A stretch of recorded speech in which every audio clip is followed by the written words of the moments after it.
सुखिया के पिता ने कहा, माँ के भक्त हुए तुम कैसे, करके यह विचार खोटा। माँ के भक्त हुए तुम कैसे, करके यह विचार खोटा। उसने प्रश्न किया कि तुम माता के भक्त भी कैसे हो सकते हो, जो माँ सभी को अपना पुत्र समझती है, जो माँ सभी पुत्रों के लिए ममता की छाया करती है, जो माँ सभी का उद्धार करती है, सभी को अपना पुत्र समझती है, उसके भक्त, उसकी पूजा करने वाले जो भक्त हैं, उसके मंदिर में उसकी भक्ति करने वाले जो भक्त हैं, वह इतना छोटा, इतना खोटा विचार भी कैसे कर सकते हैं, वह इतना छोटी बात भी कैसे सोच सकते हैं, ऊंच नीच का भेदभाव, छुआछूत का भेदभाव भी वो कैसे कर सकते हैं, यह विचार उनके मन में भी कैसे आ सकता है। किसके मन में कहा उसने? भक्तों के मन में। उसने, जिन भक्तों ने उसे अछूत कहा, जिन भक्तों ने उसे कहा कि उसके द्वारा मंदिर को अपवित्र कर दिया गया है, उसके द्वारा देवी की महिमा को कलुषित कर दिया गया है, पवित्रता जो है वह खत्म कर दी गई है और उसने मंदिर को कलंकित कर दिया है, उसके जवाब में सुखिया के पिता ने उनसे कहा कि क्या मेरा पाप इतना बड़ा है जो देवी माँ इस पाप का संहार नहीं कर सकती? क्या वो मुझ जैसे पापी को पाप से उद्धार नहीं कर सकती? क्या माता की महिमा के ऊपर भी, माता की जो महिमा है, जो ममता है, उससे ऊपर हूँ मैं, उसके आगे हूँ मैं? उन्होंने माँ के भक्तों से कहा कि माँ तो सभी की माँ है, माँ तो सभी को ममता की छाया में रखती है, माँ के यहाँ तो दरबार है वह सभी के लिए खुला दरबार है, माता का मंदिर तो सभी के प्रवेश करने के लिए है और माता ने, देवी ने हम सभी को बनाया है। तो तुम भक्त जो हैं, इतने सालों से उनकी पूजा कर रहे हो, तुम भक्त इतना छोटा विचार कैसे कर सकते हो?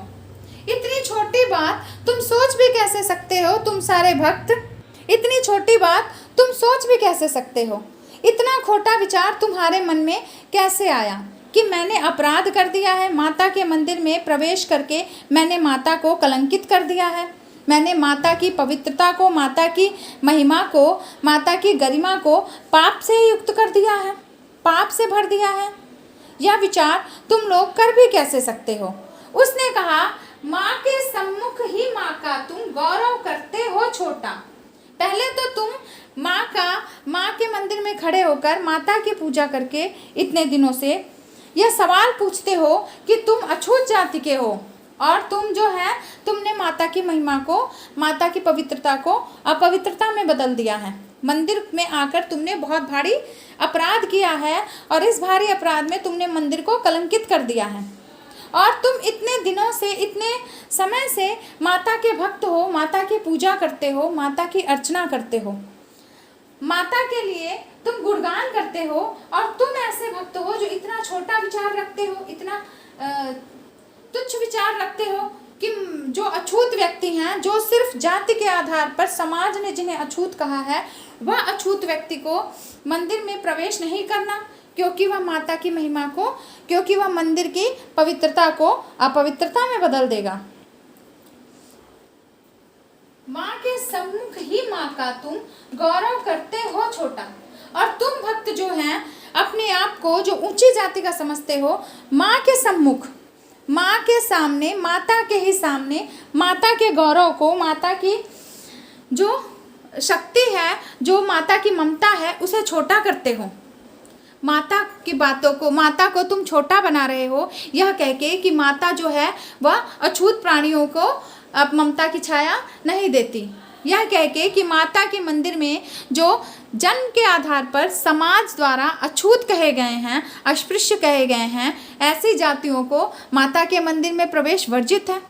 यह कह के तुम माता के सम्मुख, माता के सामने ही माता की महिमा को, माता के गौरव को छोटा कर रहे हो। तुम माता का अपमान कर रहे हो।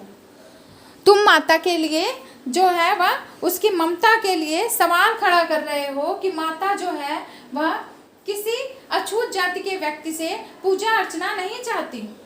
माता के मंदिर में किसी तुच्छ जाति के, या यह कह लो अस्पृश्य जाति के व्यक्ति का आना वर्जित है। तुम यह कहना चाहते हो माता के मंदिर में? तुम कैसे भक्त हो? कुछ न सुना भक्तों ने झट से, कुछ न सुना भक्तों ने झट झट से मुझे घेर कर पकड़ लिया, मार मार कर मुक्के घूसे धम से नीचे गिरा दिया। कुछ न सुना भक्तों ने झट से।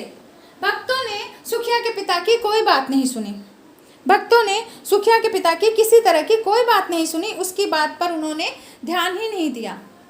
उसके प्रश्नों का उन्होंने उत्तर ही नहीं दिया, बल्कि सुखिया के पिता को फौरन पकड़ लिया, झट से पकड़ लिया, ताकि सुखिया का पिता कहीं भाग न जाए।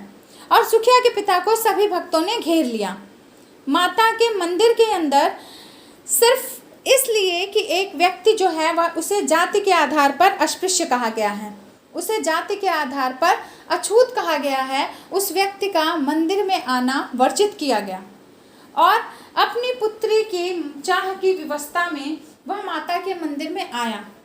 माता के मंदिर में आया तो भक्तों ने उसे कहा कि माता के मंदिर में आकर तुमने माता को अपवित्र किया, माता की महिमा को कलुषित किया, मंदिर की जो पुरानी पवित्रता को है उसे कलंकित किया। इतना कहकर माँ के भक्तों ने उसे मारना शुरू कर दिया। उसने माँ के भक्तों से प्रश्न भी किया कि तुम इतना छोटा विचार, माता के आगे ही तुम माता को छोटा कैसे कह सकते हो, या कैसे कह सकते हो कि तुम्हारी तरह माता के मन में भी नीच विचार आ सकता है कि कोई जन्म के आधार पर अछूत है तो उसे मंदिर में नहीं आना, या माता उसे अपना प्रसाद नहीं देगी। परंतु सुखिया के पिता की इन बातों को किसी ने नहीं सुना। कुछ न सुना भक्तों ने झट से, किसी भी भक्त ने कुछ भी नहीं सुना, उसके किसी प्रश्न का उत्तर नहीं दिया। मुझे घेर कर पकड़ लिया, उसे घेर लिया और सभी ने मिलकर पकड़ लिया। क्यों पकड़ लिया? ताकि कहीं वो भाग ना जाए। किसी भक्त ने उसकी एक ना सुनी और सबने मिलकर उसे पकड़कर घेर लिया, मार मार कर मुक्के घुसे और उसे मारना आरंभ कर दिया। सभी ने मिलकर पकड़ा और सुखिया के पिता को मारना आरंभ कर दिया। सुखिया के पिता को मार मार कर मुक्के घुसे धम से नीचे गिरा दिया। सुखिया के पिता को लोगों ने घूसे और मुक्के मारे, मुक्के और घूसे मारे और धम से और तेजी से उसे नीचे गिरा दिया, तेजी से उसे नीचे पटक दिया। उसे मारते ही रहे, क्योंकि उनके अनुसार सुखिया के पिता ने एक बहुत बड़ा अपराध किया था। वह अपराध क्या था? वह अपराध था कि उसने ऊंची जाति वालों के मंदिर में प्रवेश कर लिया, माता के मंदिर को अपवित्र कर दिया। और उसके प्रश्न उठाने पर उसके प्रश्नों के उत्तर देने की बजाय उन्होंने उसके बारे में कुछ नहीं सुना और झट से उसे पकड़ लिया, फौरन पकड़कर उसके साथ मारपीट आरंभ कर दी। उसे सिर्फ मारा पीटा ही नहीं, बल्कि उसे नीचे भी गिरा दिया। उसके हाथ में जो प्रसाद था, जिस फूल को लेकर वह अति प्रसन्न हो रहा था, जिस फूल को पाकर उसका मन जो है वह संतुष्ट हो गया था, तृप्त हो गया था, प्रसन्नता से भर गया था कि मैं अब अपनी पुत्री को यह पुष्प जाकर दूंगा, यह फूल जाकर दूंगा और मेरी पुत्री जो है उसकी आखिरी इच्छा पूरी कर दूंगा। मेरी पुत्री जो है वह इस इच्छा को पूरी होता देख प्रसन्न होगी। उसके हाथ से उन्होंने प्रसाद भी नीचे बिखेर दिया और उसके हाथ का सारा प्रसाद नीचे बिखर गया। उन्होंने उसे नीचे गिराया, मारा, उसे मुक्के घुसे मारकर अधमरा कर दिया और साथ ही कहा कि उसे अब न्यायालय में ले जाएंगे, न्यायालय में ले जाकर उसके अपराध के लिए उसे दंडित करवाएंगे। किसी ने सुखिया के पिता की बात नहीं सुनी।